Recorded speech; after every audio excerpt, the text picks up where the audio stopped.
What's up, everyone? Welcome to Political Insider. I'm Brett Smith, your humble host. Joining me today is the president of Right Turn Strategies and frequent guest on Kennedy Nation on FBN and Waters World on FNC, Chris Barron.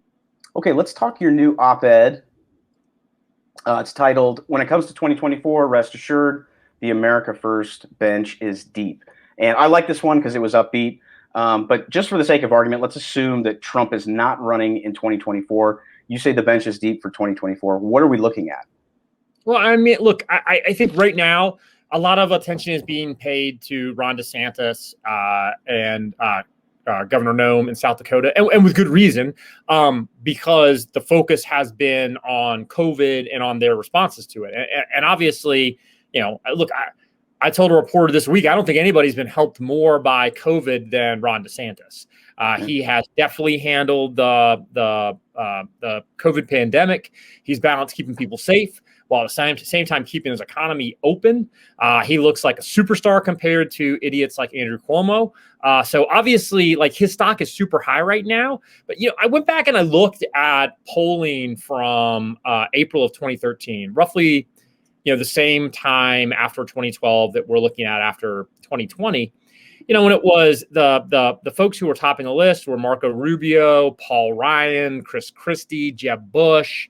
The issues that were resonating were like the deficit and, immigration was barely even registering. Donald Trump's name wasn't even mentioned as a potential. And so, it really got me thinking about how so much of the conversation we're having, and by the way, I like Ron DeSantis and I like Kristi Noem too.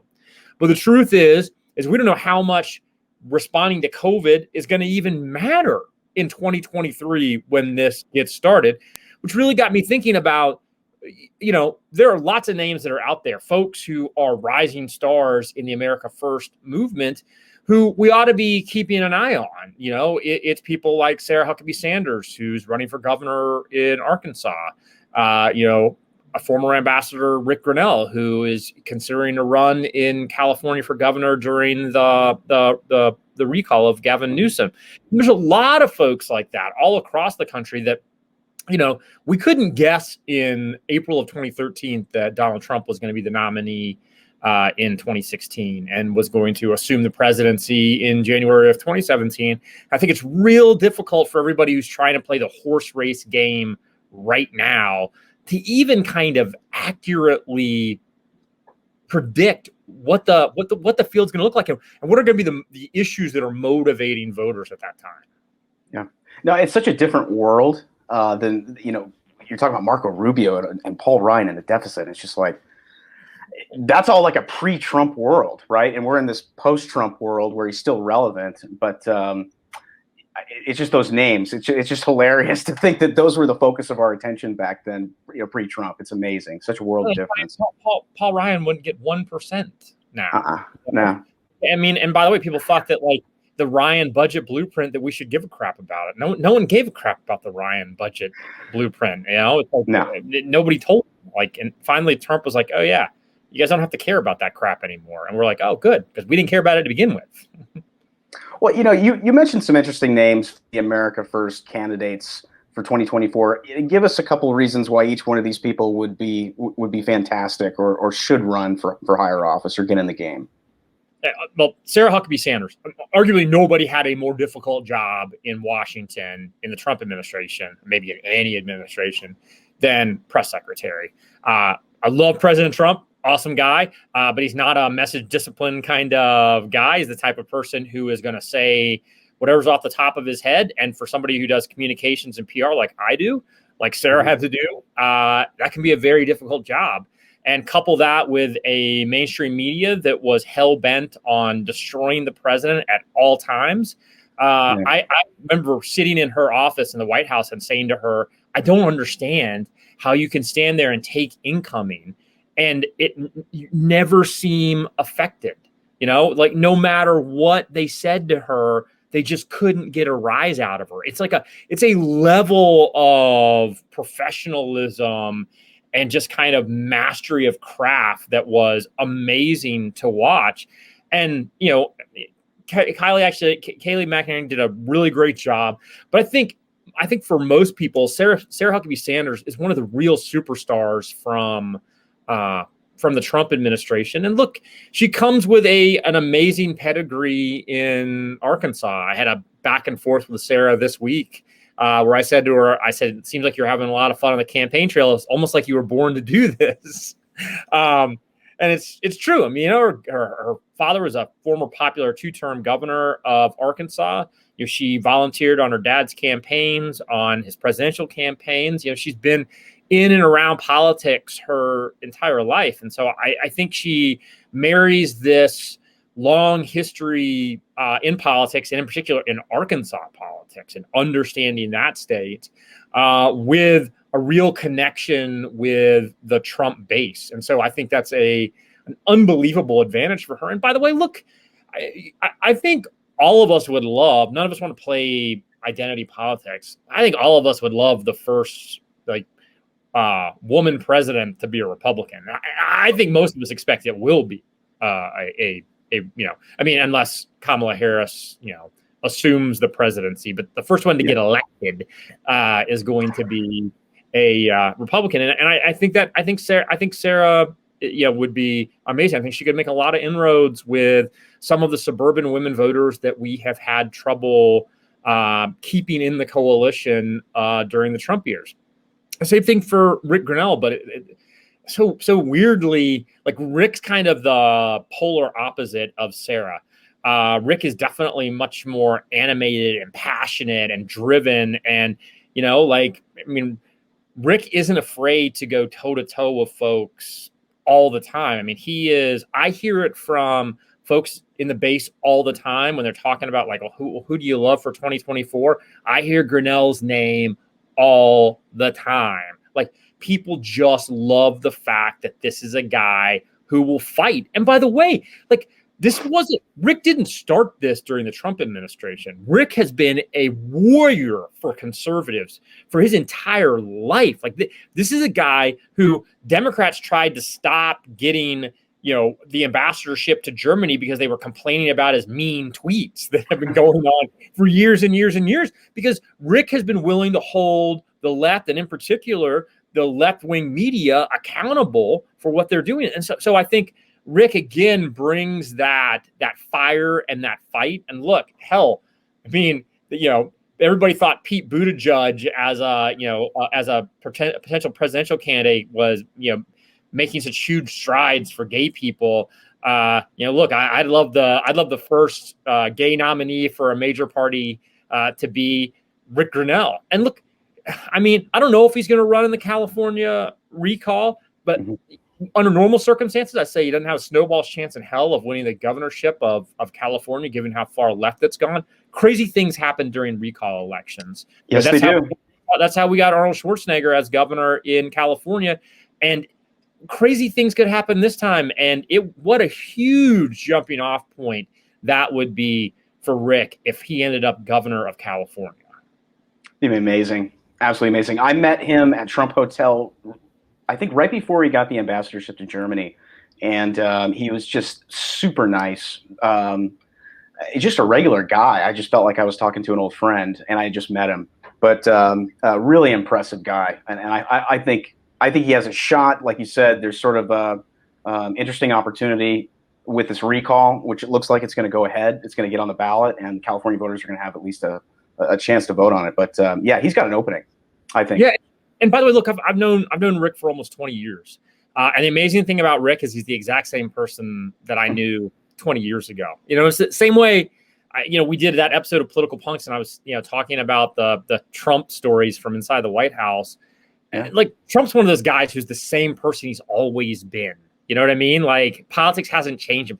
Politics hasn't changed Rick. Like, he's a fighter. Like, there's a lot of these Republicans who are putting on this mask of pretending to be fighters because they think that's what the base wants. That's just who Rick is, And I think there's that level of the real thing.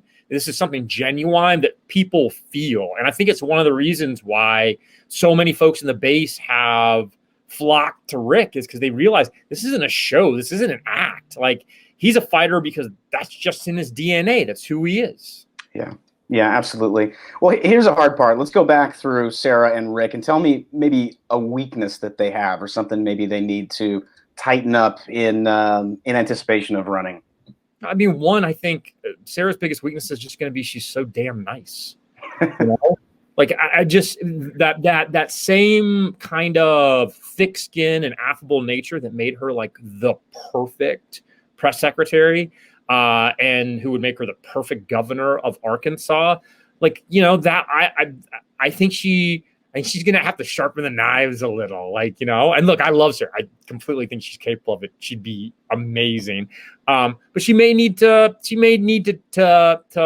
kind of you know, get some of that inner Trump to come out, you know, to be a little edgier, to not be as Arkansas nice as she could be. Which, look, it's not a knock. People should be more Arkansas nice. Yeah. But sometimes, you know, sometimes in this environment, we need people to be a little less nice. I think, and with Rick, I mean, look, Rick's, you know, while Sarah's never run for office, she's been in and around elected politics her entire life, and her dad was a 2-term governor. She knows Arkansas politics very, very well. Rick is the consummate outsider here. Yes, he's been in politics, but he's never been in elected politics. And he doesn't come from a pedigree of elected officials.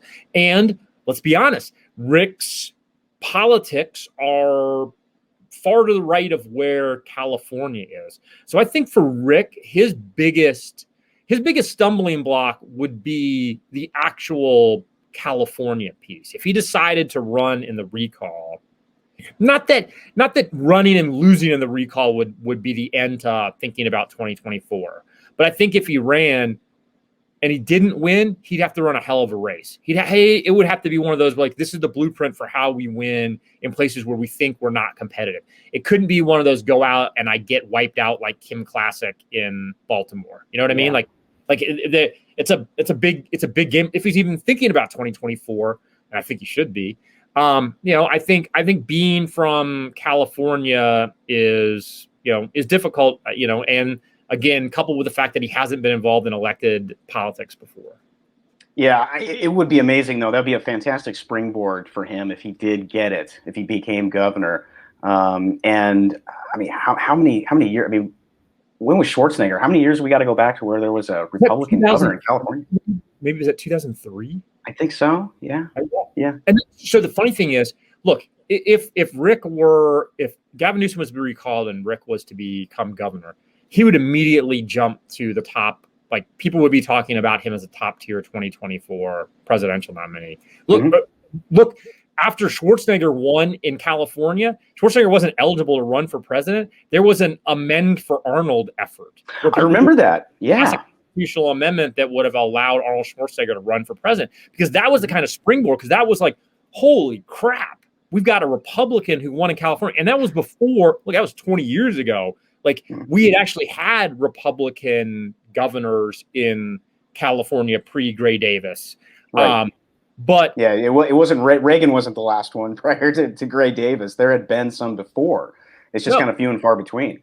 Right. But it would be such a monumental thing. I mean, I think back to when Scott Brown won that special election in Massachusetts, replaced Ted Kennedy. Unheard of, impossible. You can't do it. Like, you know, that's what people said. And immediately Scott Brown became a national superstar. So if Rick were to get in the race and he was to pull it off, he would immediately be jumping to the top of a lot of lists. Yeah, I agree. So like you say in your piece, 2024 is a long way away, but 2022 is much closer. What's going to happen between now and 2022, especially with Trump promising to primary rhino candidates? And now he just sent them a cease and desist order telling them that they can't use his name to raise money, which I thought was just killer. I mean, it's just so fantastic. Well, look, too many of these Republicans want to have it both ways. They want to use the cachet of Trump to raise money for themselves, to turn out, Trump voters. And then they also want to go and play the Liz Cheney, Adam Kinzinger game when they're in Washington. And Trump's calling them out on this and saying, you're not going to get to have it both ways.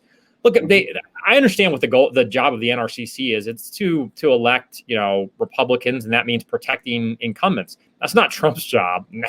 That's not anybody who's in the base who cares about the future of this party. That's not our job either.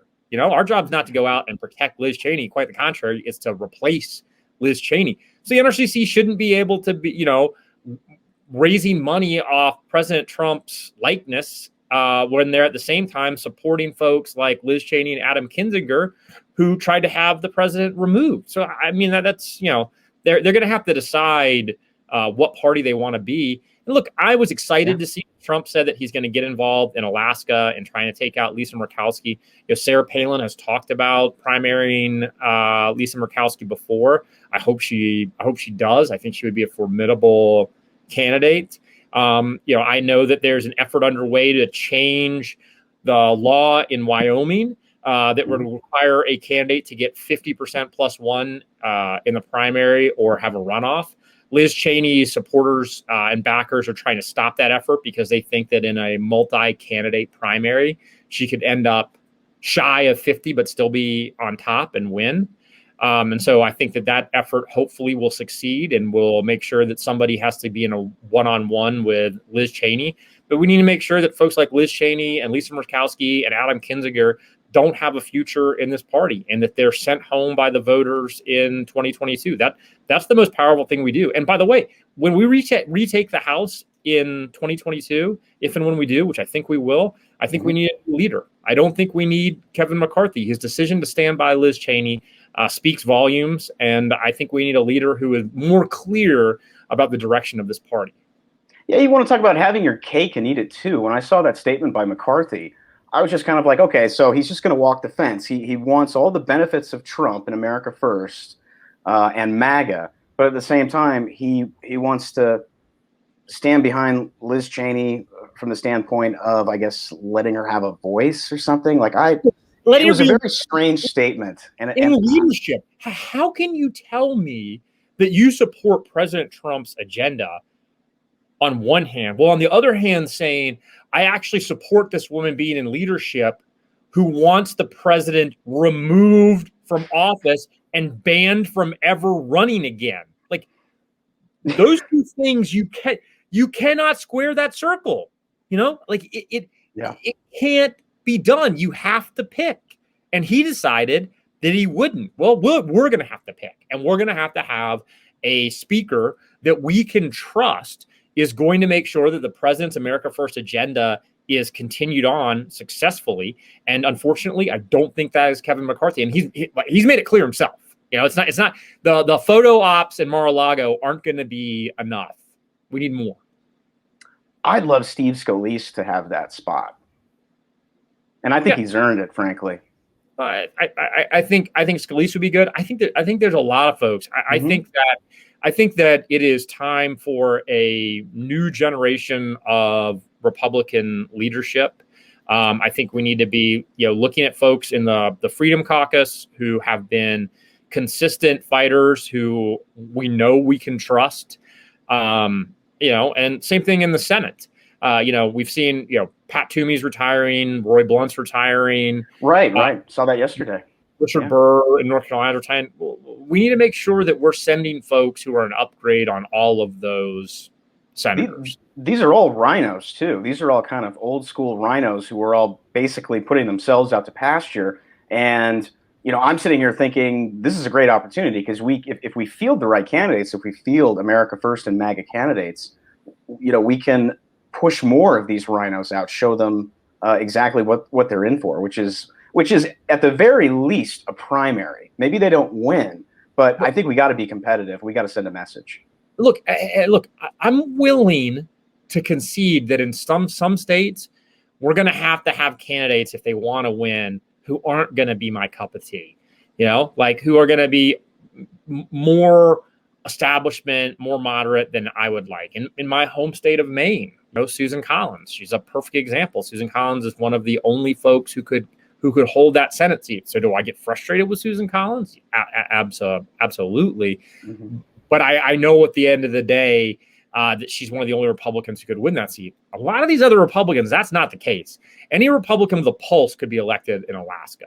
You know, any Republican with a pulse could be elected in Missouri. Missouri gave us Josh Hawley. There's no reason why we can't have another senator from Missouri who more closely reflects where the base is right now. And that's, you know, that's really my beef, is that, you know, I understand that there are limits to where we can get certain candidates elected, but in ruby red states that the president has carried, that have a serious, you know, advantage for Republicans, we shouldn't have establishment folk. I mean, Liz Cheney is the, you know, the at-large member for Wyoming. President Trump won Wyoming with 70% of the vote, but we could have anybody we want. Which just blows my mind every time I see her open her mouth. She is so out of touch, but I don't think she cares.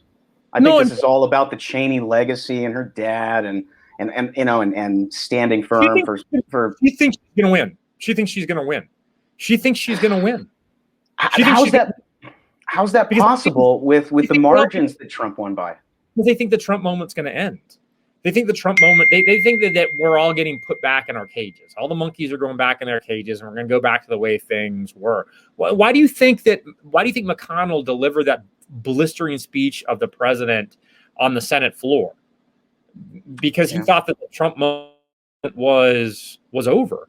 And what's incumbent upon those of us who are in the America First movement is that we have to make sure that the president's legacy carries on. I mean, look, I understand why they think this could happen. I thought there's plenty of us thought that the Tea Party movement had fundamentally transformed the Republican Party.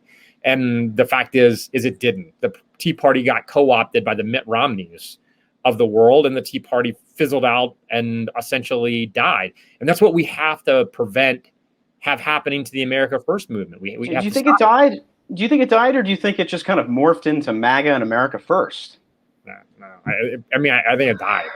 I mean, okay. I think the America First movement, there's a lot of people who came from the Tea Party movement. Yes. Yeah. There's not a linear line from the Tea Party movement to the America First movement. Maybe just like a tax policy and stuff like that. But you're right, and maybe Second Amendment, you know, 2A issues probably, but there's not a whole lot of overlap. No, and that's not a criticism. It's just that look, there's that same anti-establishment vein, that same frustration with leadership. Definitely. Washington. And what happened to the Tea Party movement was it got co-opted. You know, the Tea Party movement got so influential that suddenly the establishment decided if you can't beat them, join them. And so, you know, and we in the Tea Party movement accepted these folks. You know, and that's not going to happen this time with Trump basically not allowing anyone outside of his own pack to use his name or his likeness or his images to raise money.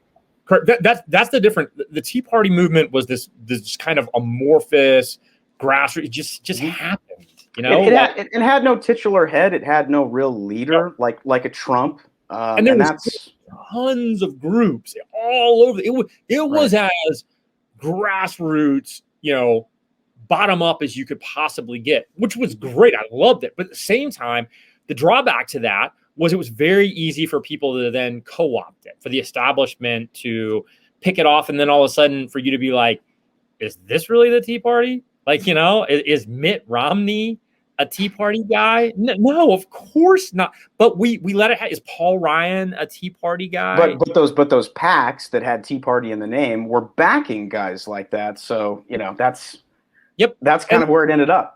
And that's the difference now is we're not going to have a candidate in 2024 who doesn't have the Donald Trump seal of approval. And so in a great way, Donald Trump is going to act as the last check for us. He's going to be the person who says, I'm not going to let Nikki Haley co-opt the America First movement. You know, outside of Trump doing that, who else do you think?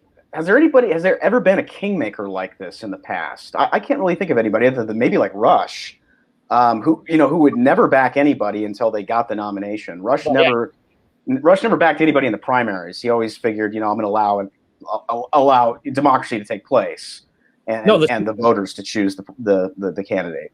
No, not in modern politics. There hasn't been in modern. Not even Reagan had No, because Reagan's vice president was George H.W. Bush, so the baton was automatically passed to George H.W. Bush, who, by the way, wasn't Reagan, and that's why Reagan picked him. Reagan picked him because he wasn't him. You know what I mean? He was a complementary piece.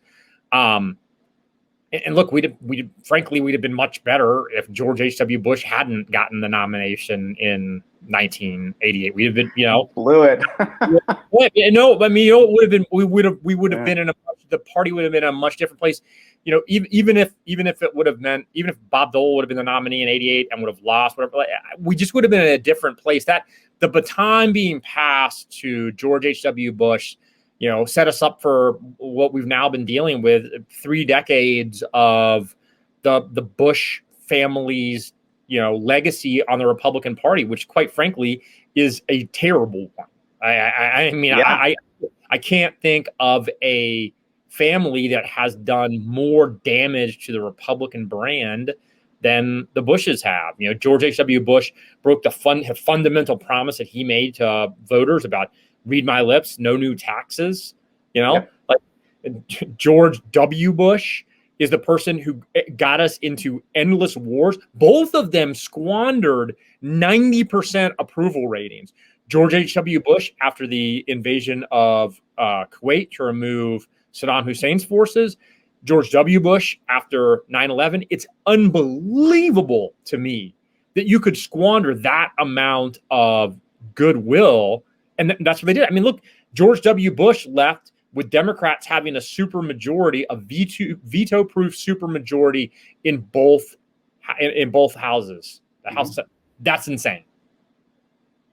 Yeah, it's incredible to me, especially H.W. Bush, because I remember my parents back then basically voting for him because they figured that they were going to get more Reagan. They wanted more of what they had just had for 8 years, and that was kind of the. I think that was probably the impetus to a lot of voters. I mean, it's sort of like, hey, this is awesome. Let's keep it going. And H.W. Bush really ran on that to a large degree, aside from the kindler, gentler America that he promised everybody. That's why Pence won't be the nominee. And there's enough of Republicans who remember the experience of Reagan to Bush. And again, Trump picked Mike Pence because he brought something to the table that Trump didn't have. Like Pence was the old hand in Washington, who's the guy who could go down and negotiate with Schumer and Pelosi, and like he knew how Washington worked. Like he was the establishment guy. But I don't think any of us are going to accept Mike Pence as president. What about as VP? Does Trump need Pence back again in 2024 if he runs as VP? God no, absolutely not. No. I mean, I'm sitting here thinking he could run with DeSantis. He could run with Noem. He could. There's going to be and if Sarah gets in, he could run with Sarah. He could run with a lot of different people. Yeah, and look, he doesn't need Mike Pence. And look, none of this has anything to do with the battle over certifying the election. The left-wing media thinks that Trump's base's beef with Mike Pence is about the battle over certifying Biden's. No, that's absolutely not true. The truth is that Pence was never one of us, and that we've all known that the entire time. There was never energy and enthusiasm for Mike Pence, and that I think a lot of us felt. Where was Pence during the impeachment fight? I think a lot of our kind of worst fears were recognized after that. And again, didn't have anything to do with the battle over whether or not Pence would actually certify the electors. Like, I don't even have any problem with that. It was the feeling afterwards that Pence saw an opportunity to do what he's secretly wanted to do all along, which is just to ditch Trump. Donald Trump was his ticket to the White House. He got that ticket, he punched it, and the moment Trump was no longer useful, it was. I know. And I think that's why I don't think that Trump needs Pence in 2024 if he wants to run. I think Pence, I think he's outlived his usefulness.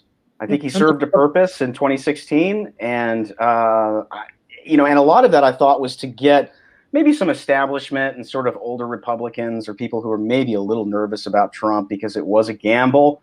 The guy's never been elected to anything, but he's got Mike Pence. He's got somebody there who's solid. It's kind of like a certain amount of gravitas, maybe establishment gravitas. But seriously, this time I think he could get creative and do something. Kind of turn things on its head and do something really outrageous and fun. Pick somebody. If he runs, I think there is a minuscule chance that he picks Mike Pence as his running mate again. Yeah.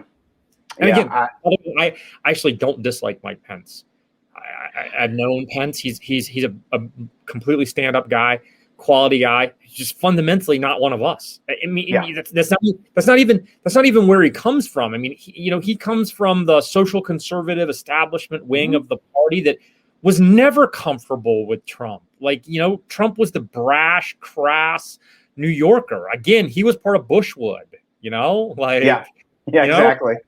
And Trump wasn't, and the rest of us weren't either, and that's why we got so excited. We're so jazzed by him, And it's like, again, kudos to Pence, did a perfectly fine job as a vice president, but I don't think the president needs him if he decides to run again.